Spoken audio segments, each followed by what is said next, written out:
even if I didn't know the name of the song was Squirrels, I would know it was about squirrels, and it's probably my dog's favorite song ever. Thank you to the First Coast Flute Choir, whose members have been making music together since 2014.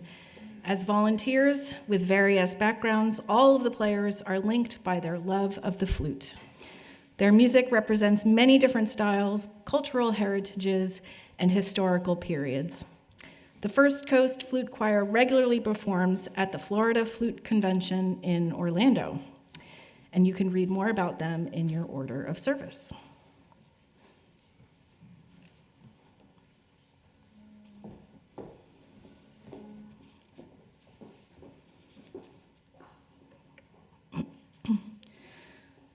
This morning's Chalice words are by Tracy Johnson. We light our chalice this morning for the light of our creative spirits, the light of our wise souls, the light of our wondering and curious minds, the light of love for this place, this people, and this work. Illuminate our hearts and the spaces between them in this sacred time of unfolding. Blessed be. Unitarian Universalist faith is rooted in the practice of integrity, goodwill, and a relentless desire for understanding. On this foundation, we support ourselves and others in sustaining the universe of beliefs through which we live our faith. With no one right way to uphold our UU principles, we hold our community together with a shared promise. We reaffirm this covenant weekly to center ourselves in that spirit as we enter worship together. And I'd like to invite you to please remain seated as we share in reading our Congregational Covenant, which is printed inside your order of service.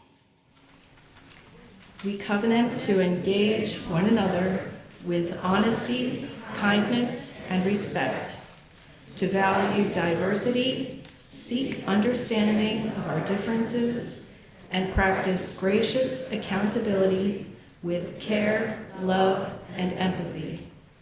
We make these promises to those who are here and those yet to come, so that we may be a safe, welcoming, and beloved community of acceptance, learning, and transformation.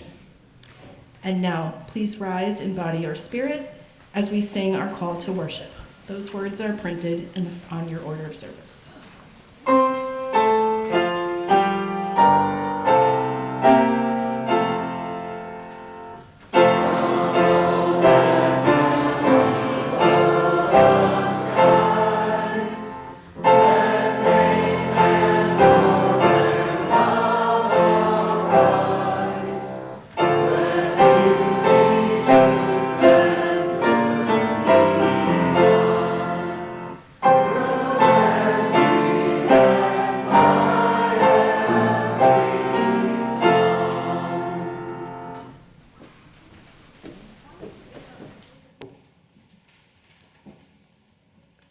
Today's opening words are by Barbara Wells. O spinner, weaver of our lives, your loom is love. May we who gather here be empowered by that love to weave new patterns of truth and justice into a web of life that is strong, beautiful, and everlasting. Good morning, everyone. My name is Hannah Laura Chappell, and I will be your youth worship leader this morning. Welcome to Buckman Bridge Unitarian Universalist Church, or as we conveniently abbreviate it, BBUUC. We are so delighted to have you with us this morning. I am a UU. After much time on my spiritual journey, I have finally found what I believe in. I could never really find a religion that I fully felt comfortable in. Nothing really seemed to fit. But Unitarian Universalism was a gateway for me to explore my beliefs, to know that I didn't have to fully believe in one religion. Now, before I came to BBUC, I didn't even know that Unitarian Universalism existed. I was so confused on what being a UU meant. How do you support all religions and worship together when not everyone shares the same beliefs? Why don't you have creeds? What is the practice of Unitarian Universalism? If you find yourself asking these same questions, we offer regular Learn About Us classes to learn more about our congregation and about Unitarian Universalism. Or, of course, you can listen to our services. I hope this is the place for you. Also, feel free to stop by our welcome table by the entryway if you want more information about our church and denomination as well. And while you're there, we invite you to grab a name tag so that we may get to know you by name. After the service, we invite our members and guests to join us in the back of the sanctuary for coffee, snacks, and conversations. And I now ask that all of you please silence your electronic devices for a distraction-free service. Thank you. With all that said, let us please rise and embody your spirit to join in singing hymn number 368, titled Now Let Us Sing.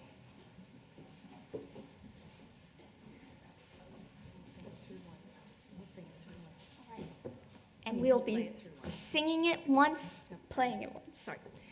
Sorry. Gary is going to play it through one time first, and then we'll sing all of the verses, because I think this one might be a little bit unfamiliar.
Good morning, I'm Reverend Carmen Emerson. I'm glad to be with you guys this morning. A brief introduction to our Time for All Ages. It's a true story, and some of you who've known me for a long time have probably heard me tell this story, that when Jim and I lived in Orlando, we lived in an old part of Orlando. Our home was built in the 1960s. It was near downtown, so we could get to work easily. And every single house in our neighborhood was beige, was taupe. Every single one of them. So one day I said, life is too short for taupe. So we painted our house periwinkle blue. And it is in the spirit of that courageous creativity that we offer you this morning's Time for All Ages. The Big Orange Splot. Written and illustrated by Daniel Mannis Pinkwater. Mr. Plumbean lived on a street where all the houses were the same.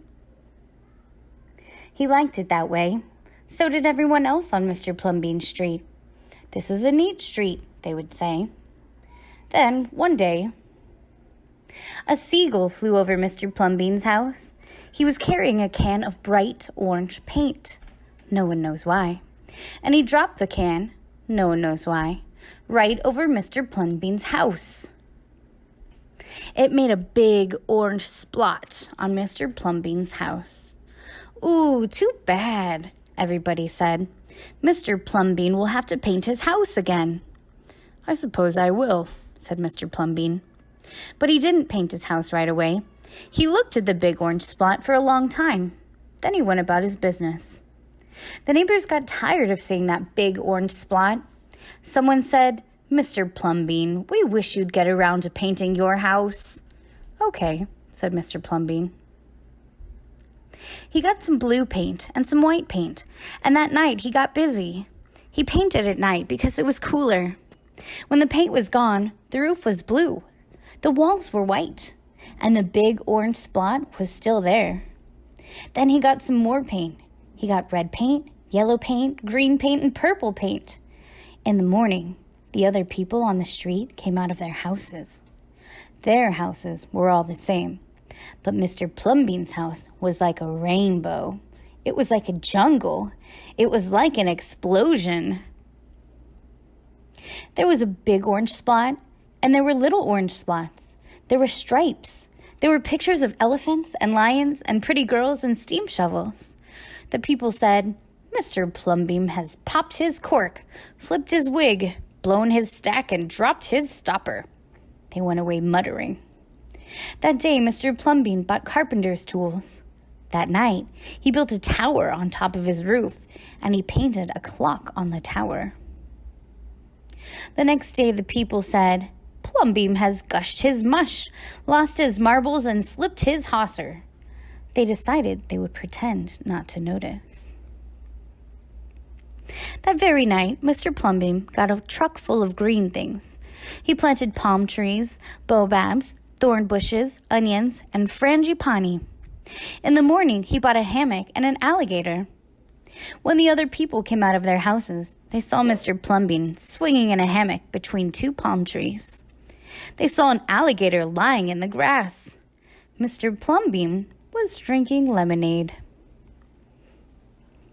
"Plumbean has gone too far. This used to be a neat street. Plumbean, what have you done to your house?" the people shouted. "My house is me, and I am it. My house is where I like to be, and it looks like all my dreams," Mr. Plumbean said. The people went away. They asked the man who lived next door to Mr. Plumbean to go and have a talk with him. "Tell him that we all liked it here before he changed his house. Tell him that his house has to be the same as ours so we can have a neat street." The man went to see Mr. Plumbean that evening. They sat under the palm trees, drinking lemonade and talking all night long. Early the next morning, the man went out to get lumber and rope and nails and paint. When the people came out of their houses, they saw a red and yellow ship next door to the house of Mr. Plumbean. "What have you done to your house?" they shouted at the man. "My house is me, and I am it. My house is where I like to be, and it looks like all my dreams," said the man, who had always loved ships. "He's just like Plumbean," the people said. "He's got bees in his bonnet, bats in his belfry, and knots in his noodle." Then, one by one, they went to see Mr. Plumbean late at night. They would sit under the palm trees and drink lemonade and talk about their dreams. And whenever anybody visited Mr. Plumbean's house, the very next day, that person would set about changing his own house to fit his dreams.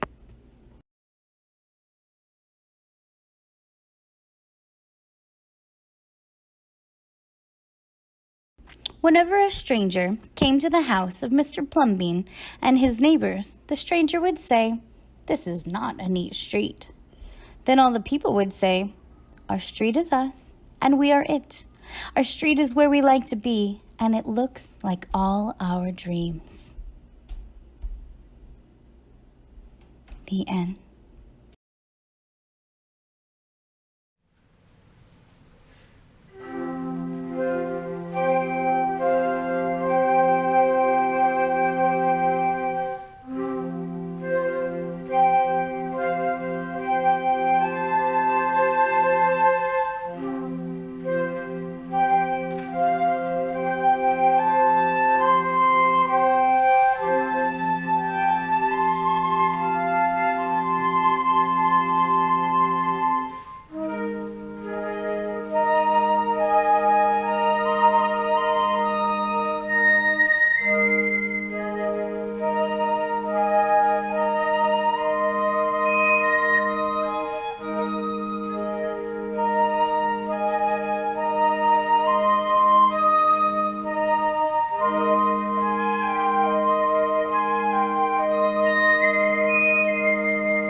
thank you again to the First Coast Flute Choir. And just a quick note, there's a typo in the order of service. That song is called Canyon Dreams, not Canton Dreams. Okay. The light of our chalice would soon flicker and die without the oil that nourishes its flame. And just as this flame cannot burn without oil, this religious community cannot survive or thrive without the financial as well as personal support of its members and friends, the oil that keeps the flame of our religious faith alive and fuels the shared mission and ministry of this fellowship. Let us now give freely and generously an offering to sustain and strengthen our shared religious community, a community of memory, hope, faith, and love. For we are now the keepers of its flame that burns for justice, its dream of beloved community, its vision of a world made whole. At this time, I would like to invite our ushers, Chuck Smithers and David Rollison, to help pass our plates to receive your generous contributions, both large and small. Even if your contribution is simply the gift of your presence and the support of our values, we invite you to hold and pass the plate so that your energy can be gathered and shared with others. Once the plates have been passed, we will rise in body or spirit to join in singing hymn number 123, Spirit of Life.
I am myself, three selves at least.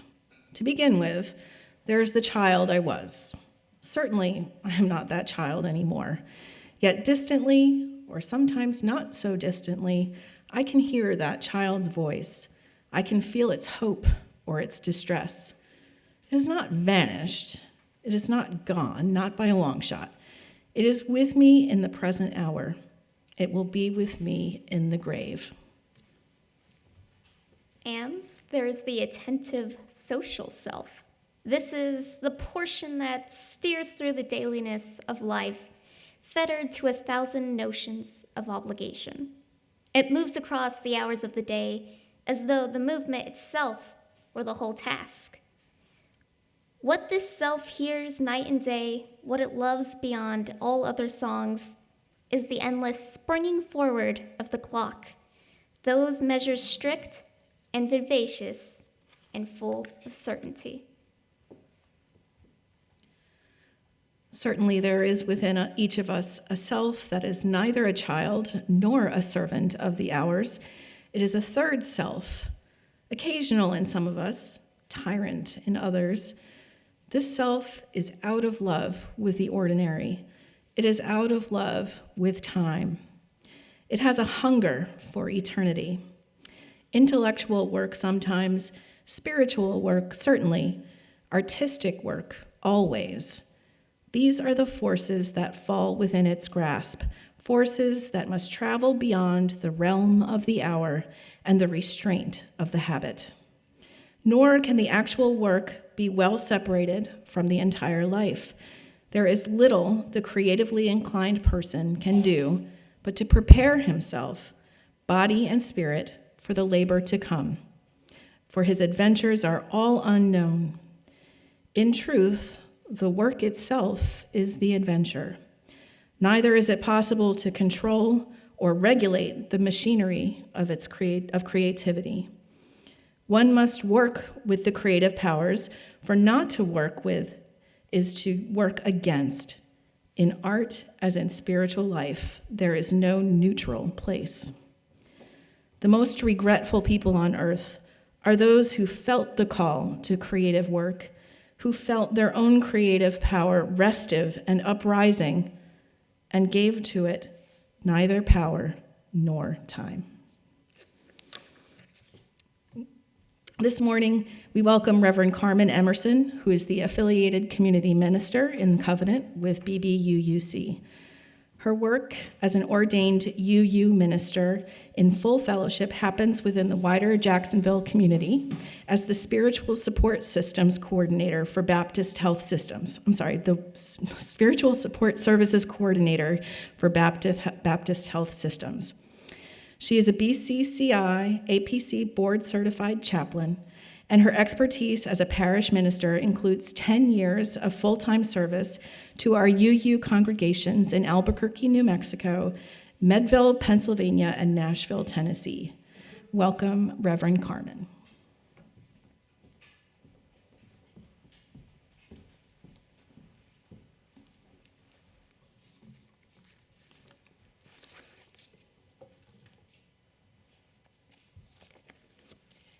Well, I'm so glad to be with all of you this morning on this chilly morning. Jim and I were remembering our life in Meadville, Pennsylvania, where it snowed 120 inches of snow over the course of a winter, and man, people did not stay away from church. There were Sundays I was hopeful we'd get to stay in and snuggle in, but that never happened. So welcome this morning to our Second Sunday series, Second Sunday Spirit and Practice series. We've been reflecting on spiritual practices that help us tend body, mind, heart, and soul, help us tend our spirituality, our ethics, our faith, and our identity as Unitarian Universalists practicing our covenantal faith tradition with integrity. I've been eager to reflect on soul practices with you to celebrate this congregation of imaginative, creative people, because that's what soul practices are, spiritual practices that engage our creative selves. Before we go deeper into considering imagination, creativity, and soul practices, I want to ask those of you who have already begun your mental disclaimers about why and how you are not a creative person to please relax. Let go of any self-judgment, Be gentle with yourself and know that we will be gentle and graceful with each other too. No one here is going to judge you or critique you or tell you that you are not a creative person. But first, as a way of introducing this series to those who are new to it and offering a refresher for others who have been coming, let me review what we mean by UU spirituality, UU ethics, UU faith, and UU identity. As I speak to each of these foundational elements, please remember I'm talking about them separately, but they are interconnected, intertwined. Each one of these elements in some way supports each of the other elements. Our UU spirituality is about our reverence for the interdependence of life of which we all are a part.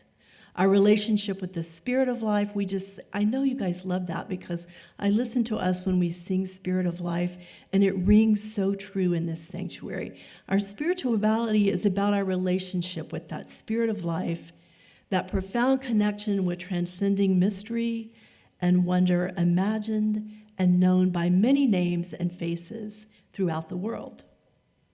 Our UU ethics is about our ability to act on our moral values, to teach our children by example that we are moral agents capable of making a difference in the lives of other people, that our choices have consequences in the here and now, that accountability is part of moving through the world with integrity, that our choices matter to us and can make a difference in the lives of other people too.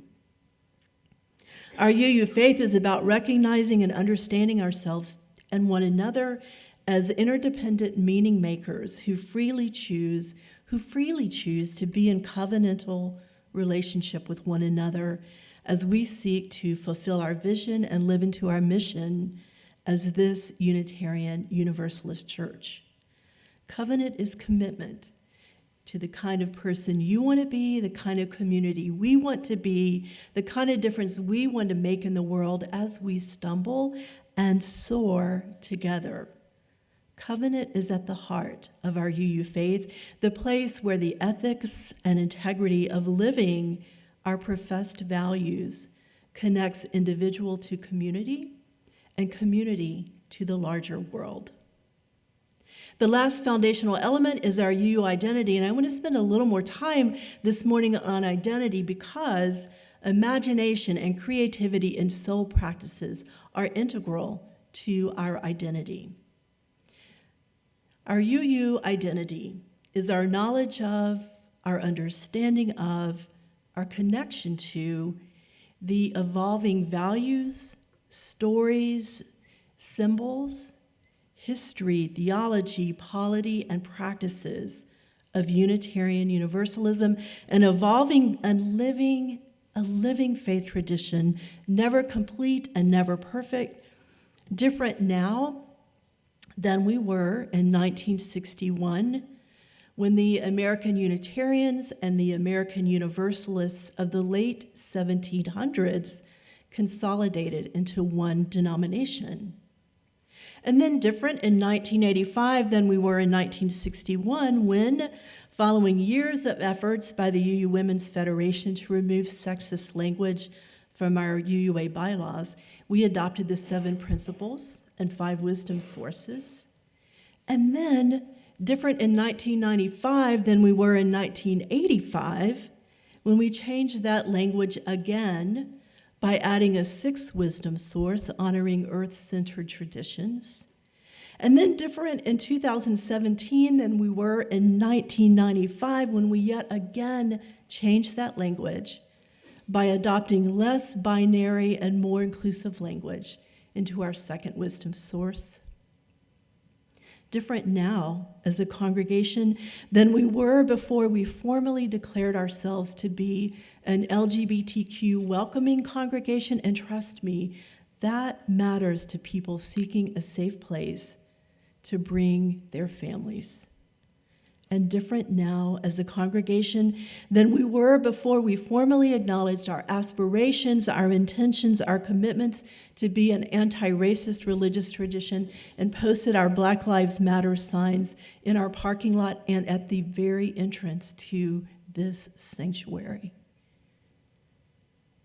Our Unitarian Universalist identity as a living faith tradition is rooted in the creativity tended by soul practices, because every evolution of our faith, every denominational change we have democratically chosen to make over the past 63 years has begun with this critical question, arising at the intersection of understanding and knowledge, integrity, yearning, and creative imagination. And that question is, what if? What if?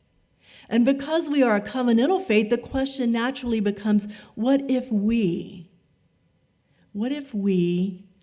at our best, engage with honesty and transparency, imagining what might be as we live our values with integrity? So imagine the questions that preceded all the changes I've talked about.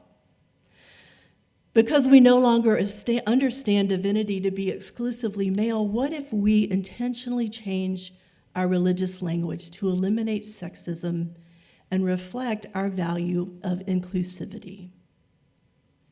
Because we understand that throughout the world and within our congregations, humanity finds meaning in a multitude of wisdom sources, what if we intentionally change our religious language to reflect our values of diversity?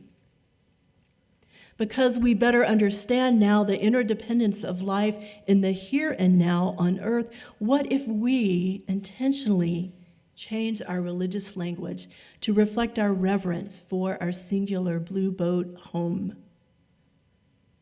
Because we understand now that hospitality, welcome, and belonging that many of us have taken for granted throughout our entire lives has not mattered in the same way for those who have spent their lives on the margins because of who they love, or the color of their skin, or their gender identity, or their education, or their social class. What if we intentionally change our religious language to declare ourselves a welcoming place for people seeking homecoming into a non-judgmental religious community made safe by covenant and by the ethics and integrity with which we practice our covenant, try our best to keep our commitments, stay accountable and forgiving when we don't, and all of this as we keep deepening our understanding and widening our circles of love. What if we did all of this together?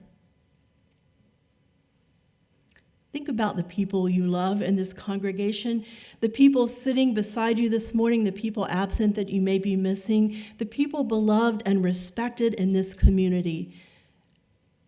Who among them would not have found us, would not feel safe here, if UUs convicted by the values we profess had not imagined a different way of being a religious tradition, had not asked, what if we? Who would be missing from among us? None of the evolutions in our UU faith, as each one of us here today has discovered it, knows it, trusts it, hopes for it, loves it, experiences it, none of those things have happened because we lacked moral imagination or acquiesced to the fear of being discomforted by change and growth. Indeed, the what if we questions I've used as examples of tending our UU identity with soul practices reflect a contemplative curiosity, a courageous creativity, imagination integrated with integrity. And that is why I asked you at the beginning of this sermon to suspend any self-judgment about creativity, because judgment, including self-judgment, is limiting, is reductive, keeps us small and satisfied.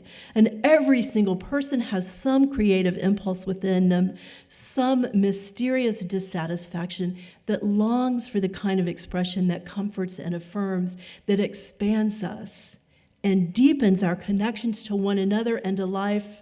Remember the words of Mary Oliver that you heard just a few moments ago.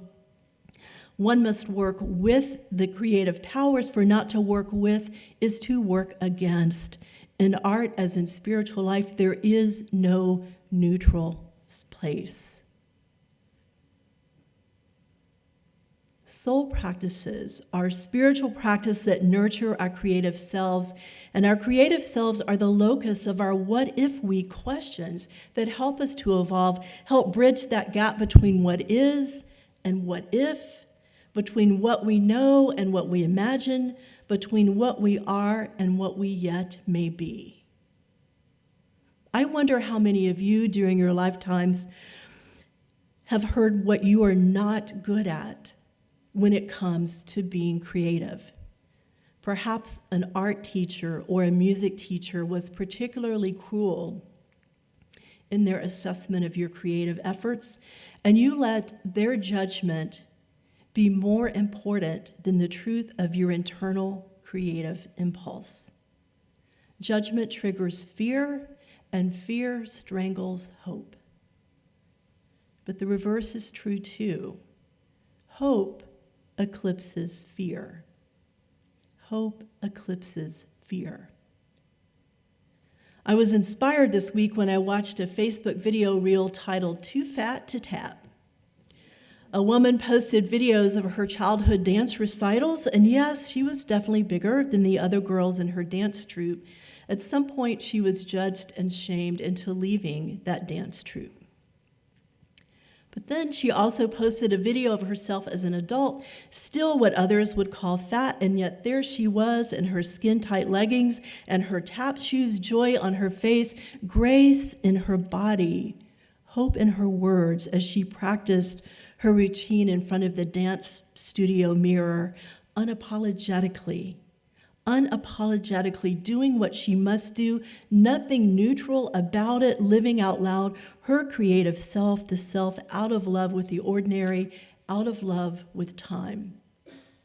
The size of her body did not matter and did not neutralize her creativity, her imagination, her joy, her hope. What it feels like to dance, far more important, more essential to her life than what it feels like to not dance at all because someone judged her too fat to tap. In a moment, we're going to break, as we do on these sermon series, for you to share a little bit of your stories about being creative with one another. But before we do that, I want to invite us into a breathing meditation as we consider the times when our deep creative selves met with the harsh judgment of the world.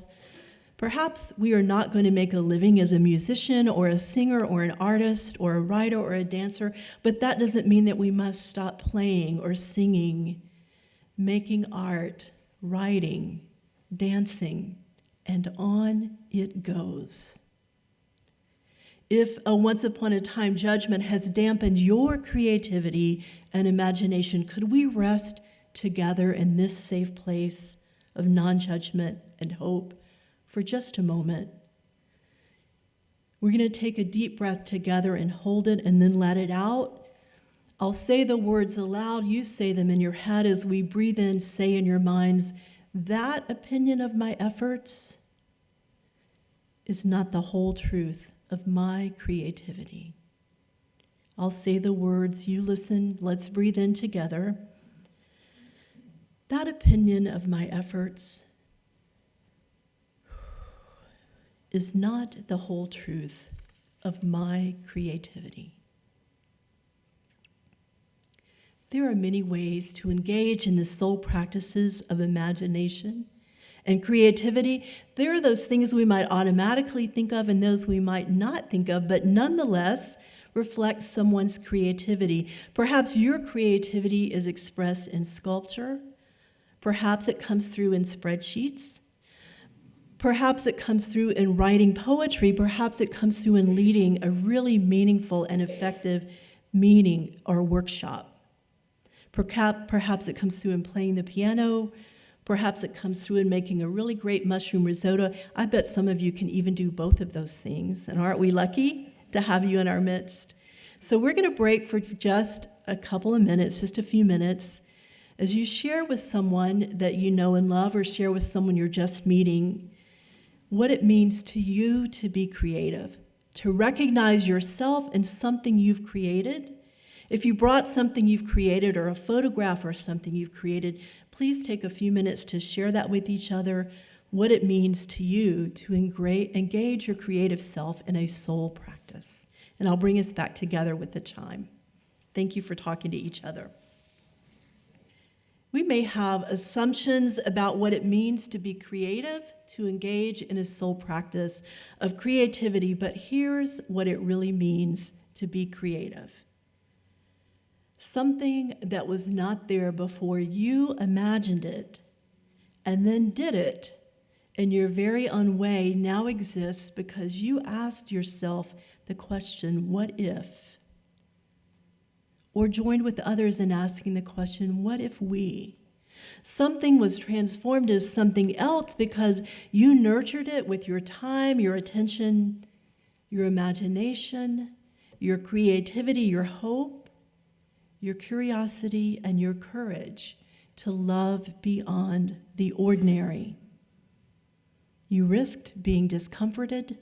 You practiced grace rather than self-judgment. You committed to learning, and you recognized yourself and others worthy of the possibilities that you might together bring into the world, into your living faith tradition, into your congregation, into your community. What if we? Thank you for bringing all the gifts of your imagination, your creativity, and your courage into the world so that you can be all of you and model for others what it means to engage in soul practices. It makes all the difference in our shared lives, and there is nothing neutral about that. As Gary comes up so that we can sing our closing hymn together, I invite you to rise in body or in spirit. Gary is going to play this hymn play the melody for us one time, and then we'll join in singing all the verses.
Standing for our benediction. May we be reminded here of our highest aspirations and inspired to bring our gifts of love and service to the altar of humanity. May we know once again that we are not isolated beings, but connected in mystery and miracle to the universe, to this community, and to each other. Blessed be, and go in peace.